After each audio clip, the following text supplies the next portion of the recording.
Tewasnya pendaki asal Brasil Juliana Marins 27 tahun di Gunung Rinjani, Pulau Lombok, Nusa Tenggara Barat menorehkan luka mendalam di hati orang-orang terdekatnya, termasuk hati sang ayah Manuel Marins Filho yang hancur usai putri tercintanya dinyatakan meninggal dunia pada Selasa 24 Juni 2025.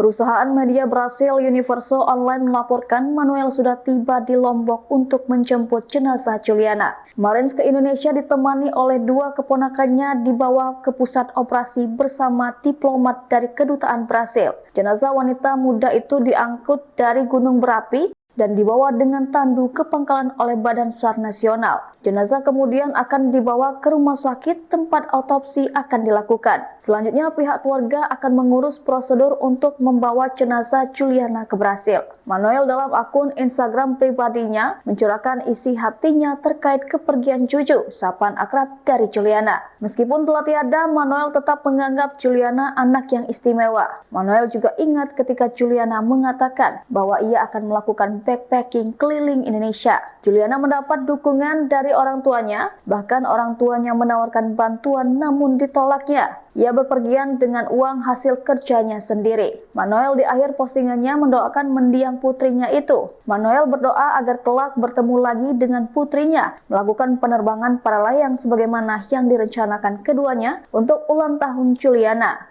Ia pun mengaku akan selalu mencintai anaknya sampai kapanpun.